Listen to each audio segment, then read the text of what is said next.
Now riding across the country to remember fallen heroes, the local families they're honoring. And showing off some impressive aircrafts at Heavy Bombers Weekend, we take you to the action. Plus, after almost 2 years of restoration work, the shops at the Garber Feed Mill are ready to open. From the Channel3000.com Alert Center, this is News 3 Now at 10. Thanks for joining News 3 Now at 10. I'm Amanda Quintana. We start tonight with Governor Evers issuing a state of emergency following severe storms across the state. Downed trees and power lines caused major power outages in northern and western Wisconsin the past few days.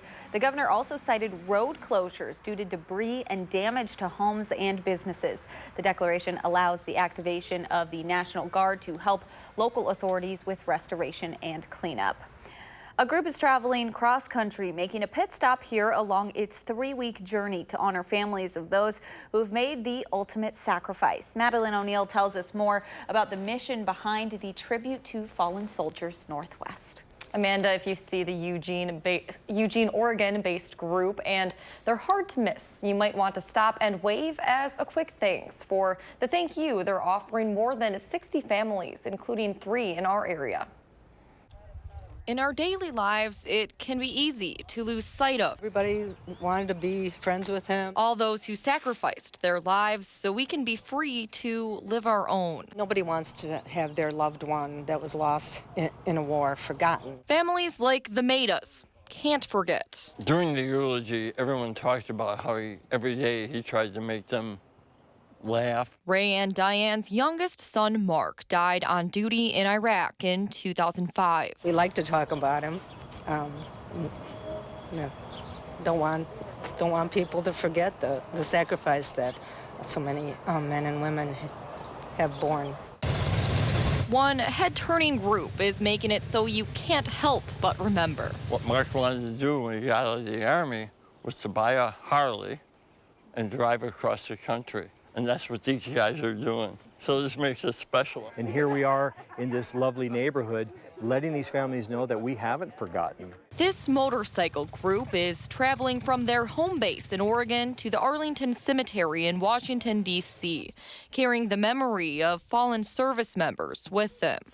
They're stopping through neighborhoods like this, honoring 3 area families, including the Madas. Army Sergeant Mark Mada was killed May 27th. 2005. This is founder Warren Williamson's 10th year on the road, hearing from families, each with a story as important as the next. Today, it brought tears to my eyes to hear some of those personal stories. The group leaves mementos. Just know that every time you look at it, that all these people here came from a great distance to make sure you guys knew you're loved, and that we appreciate Mark's service and his sacrifice, and that we are never going to forget what he gave up for us. He's a true hero in our eyes. A hero they'll take with them. And I told him, I said, he is now with us and he'll be with us until we reach Washington, D.C. Mark's parents are now riding motorcycles too in his honor. We're out there enjoying the ride, so it's special. This group's ride is about keeping memories alive. Said he had all the qualities of an angel. And that's what we remember.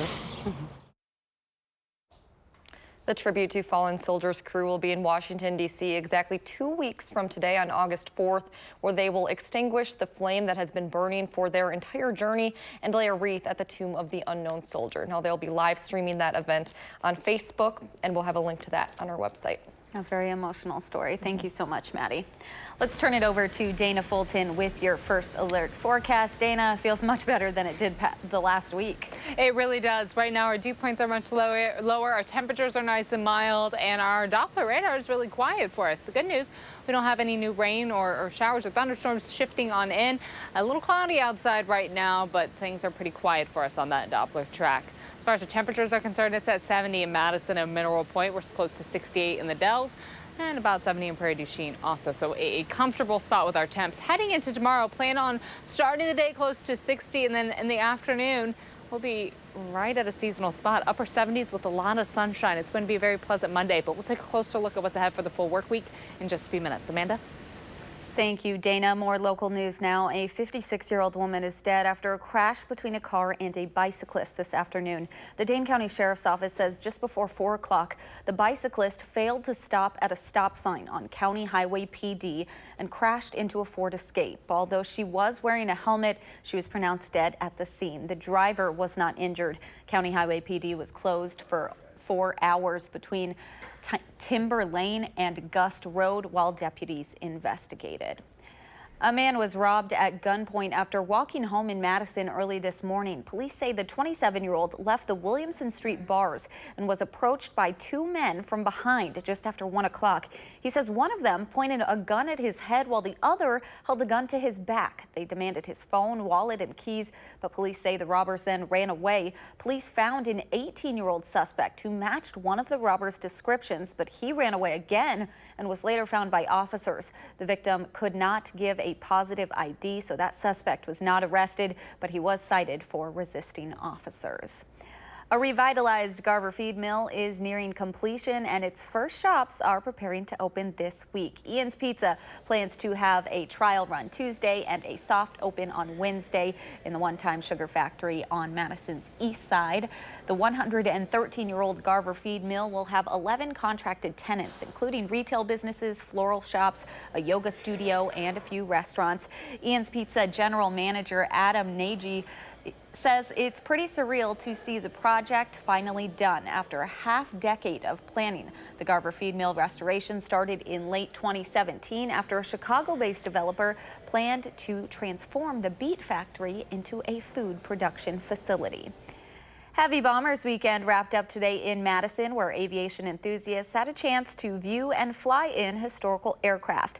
Our Emily Burdett has more from the Dane County Regional Airport.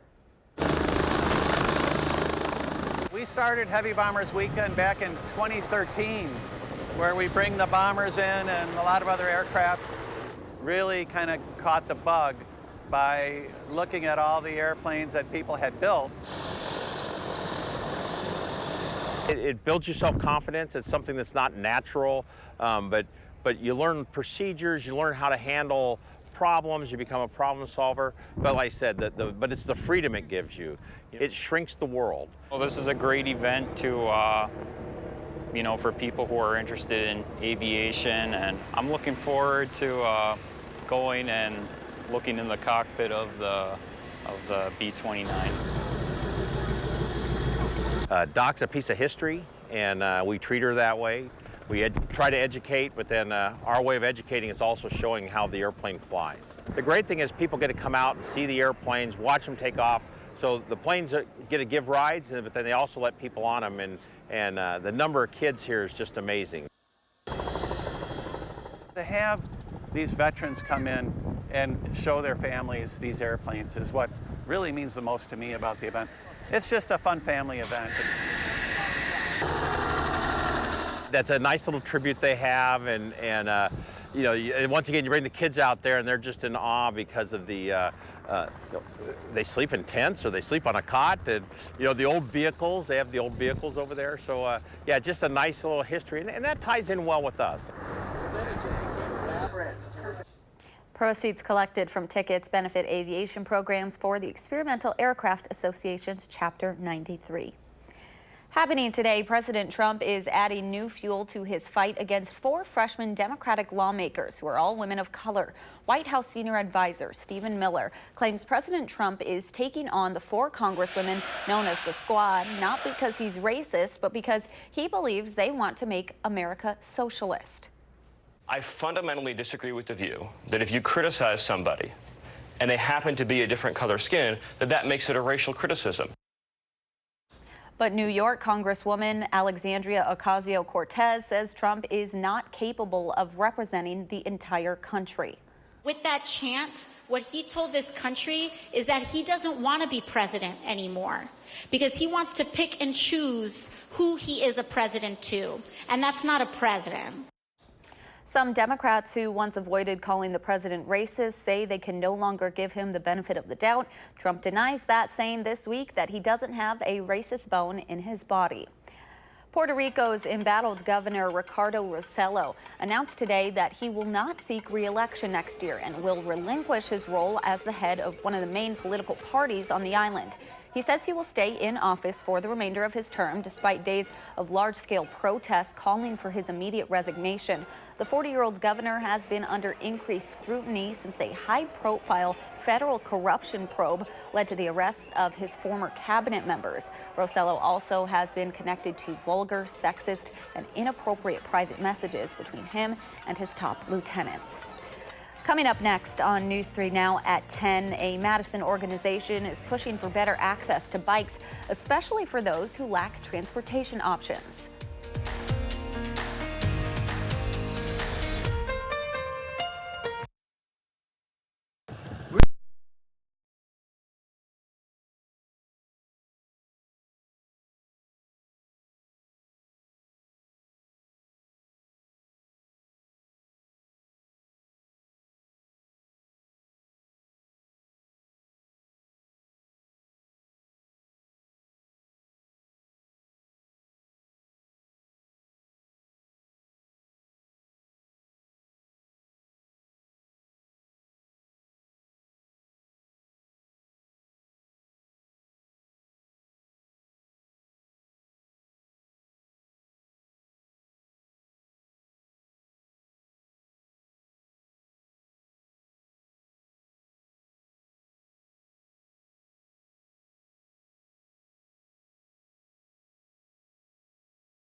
A bike coalition is hitting the streets of Madison to increase access to transportation for underserved communities. Gabriela Becerra has more on how the program plans to educate the community on bikes.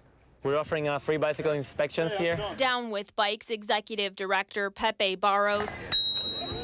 That's cute. Rides his cargo bike to community events like the Monroe Farmers Market. It's definitely better to have a bike in front of me than not having it. He fixes bikes. You hear that? It shouldn't be sounding like that. And educates riders on how to maintain care. Little issue on your bike can turn into a hazard, and it's very important that at least you know the very basics on how your bike works so you can keep it in shape. Barros says it's important to have access to transportation. In order to be an active participant of this society, I think you need to get to places. And biking is a great way to do that. I think that biking just got the right pace for both transportation and for being an active part of the environment. The work his company is doing is a part of the Wisconsin Bike Federation's Just Bikes Coalition, which supports cycling and increases access to bikes for Madison's underserved communities. In 2019 and 2020, it's a 2-year program. We're going to be able to provide bike education to probably close to 1,000 people through this program, provide jobs for 4 to 8 disadvantaged youth, and then give away probably well over 100 bicycles through just this program alone in disadvantaged neighborhoods. The coalition is funded by grants and donations. Being able to solve those issues, but not only solve those issues, but also show people how can they, take good care of their bikes so they're riding more comfortably in general. Makes me very happy. Barrow sees a future with more access to transportation and bicycle care. I see a fleet of people on cargo bikes with tools, with bike parts, making sure, everyone's got access to a safe bicycle, a smooth ride, and to just enjoy themselves outside. In Madison, Gabriela Becerra, News 3 Now. You can find out more information about Freewheel Bike's mission to win eBay's 2019 Shine Award for small businesses on our website, channel3000.com. Well, Dana, it is much nicer outside to take a bike ride. Last week, you were just sweating a lot, just being outside. Absolutely. If you just stepped outside, you could almost cut through the air. It wasn't exactly a great stretch of days to be outside just for a quick walk. I know I kind of let the mail sit in the mailbox even for a while. That's how hot it was outside. But looking at our Doppler track, things are actually quiet now. It is, of course, much more comfortable, and we don't have any threat for rain or showers or thunderstorms to shift on in for us for the next few days. So that's going to be a nice dry spell. Today we did hit a high of 82. That's right where we should have started the day at. So a very pleasant afternoon if you were okay with today. The next few days actually should be pretty nice. Just kind of copy, paste, repeat. Our dew points actually should be just a little lower even for your Monday. Our overnight low was a little higher than average, but of course we had some clouds hanging on earlier this morning, so that stopped us from dropping too much. That cold front that brought all of our showers and thunderstorms and the big cool down for today and what we'll have for the next few days is now shifting towards the East Coast. So there's some showers and thunderstorms moving into Indiana and Ohio, but it's pulling away from us, and that's giving room for high pressure to build in and keep things overall pretty quiet and give us a little northern flow, so some cooler air coming in for us. Right now we're at 70 in Madison, but 73 in La Crosse, 66 in Milwaukee, so we're all sitting in a much more comfortable spot. And those dew points, of course, that's the big factor for us. Close to 60 in Madison and in Dubuque, so it is much more comfortable. Overnight, again, things should be pretty quiet. There is a slight chance for some showers in central Wisconsin for the La Crosse area or towards Camp Douglas. Nothing too heavy, and it's just a small chance, but don't be surprised if you step out in the morning, there are a few raindrops on your windshield. Throughout the day on Monday, mostly sunny. Temperatures will get to the upper 70s for afternoon highs. Tuesday, we're also looking at a mostly sunny sky, and for Wednesday even, the sunshine should stay with us. We're really expecting a nice stretch of dry weather for the next several days. That rain chance just coming in with the last few model runs. More of a glitch, not counting on that rain chance for Wednesday right now. Our dew points, again, staying low for the next few days, so it should be quite comfortable outside. Our dew points for tomorrow afternoon will be in the middle to lower 50s.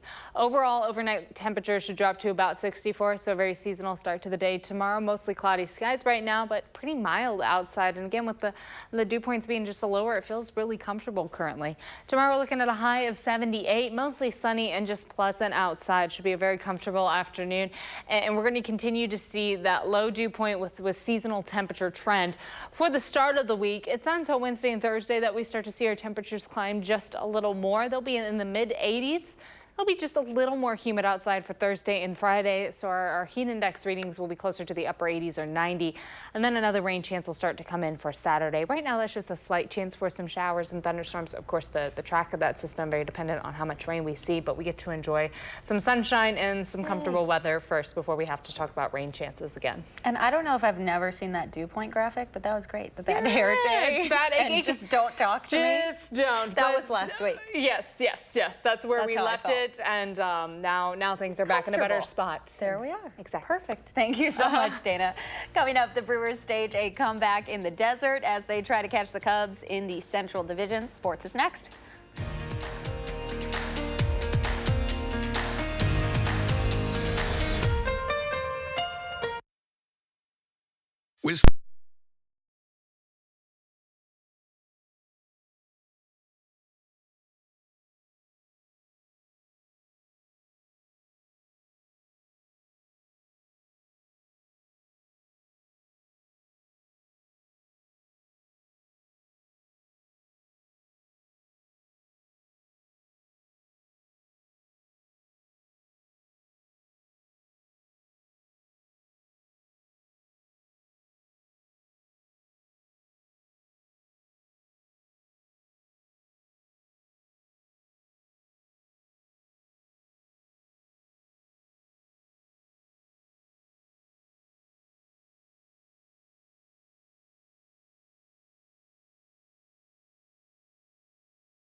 Wisconsin running back Jonathan Taylor's racking up some monster numbers in his first 2 seasons in a Badgers uniform. That's because he gets so many carries. 299 his freshman year, a nation-leading 307 as a sophomore. That factors into the stay in school or head to the NFL equation. He'll figure that out after this season. Taylor's been injury-free to this point and isn't concerned about his usage rate heading into his junior campaign. I think you worry about wear and tear when you don't have a good routine.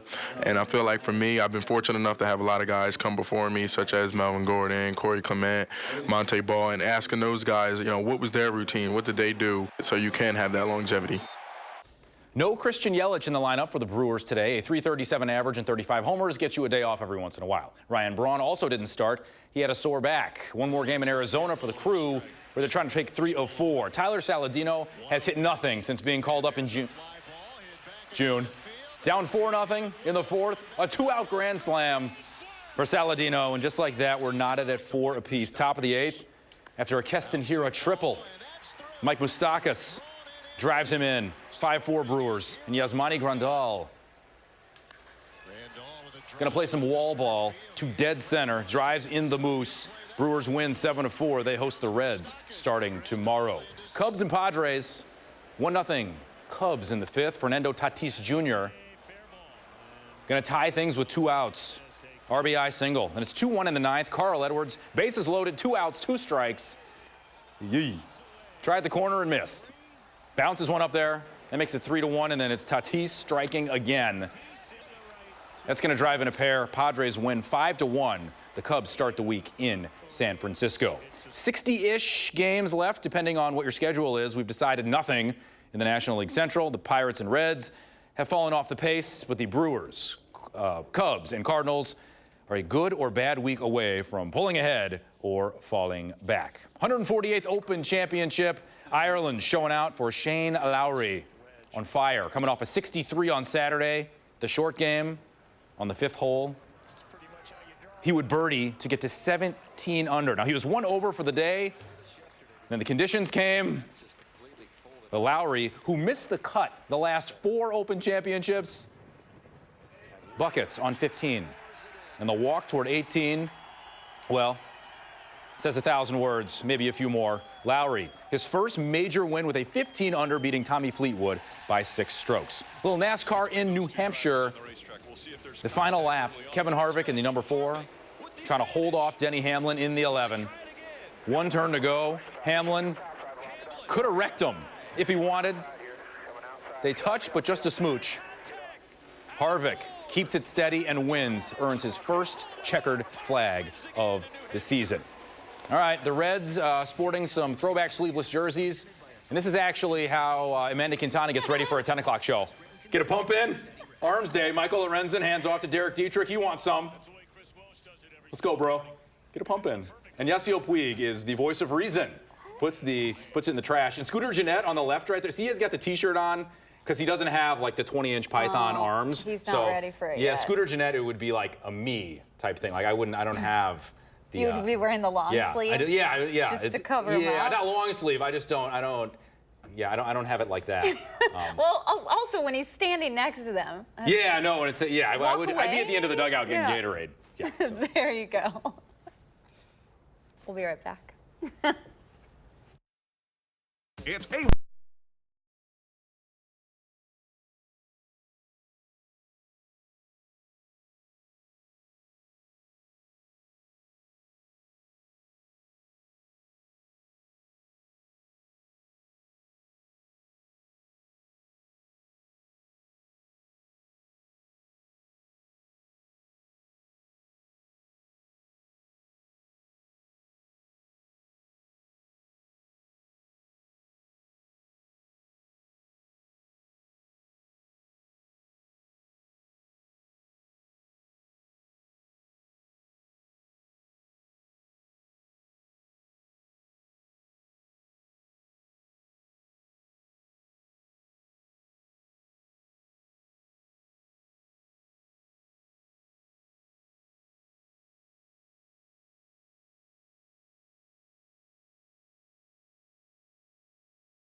The organization funding the Madison Canine Unit is bringing out their biggest stars to raise funds. Today was Sunday Fun Day at the Wisconsin Brewing Company, benefiting Capital Canines. The brewery and other vendors sold merchandise, and a portion of the proceeds went to the organization. There was also a silent auction and live demonstrations of what Madison Canines can do.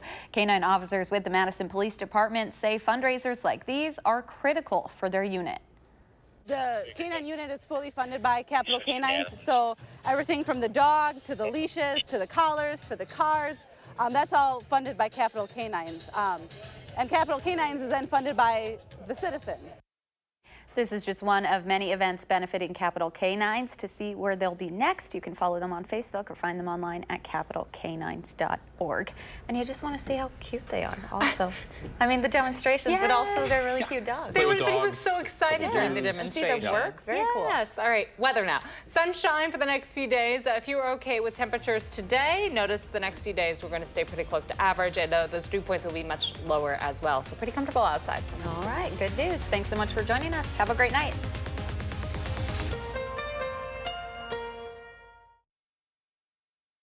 Now.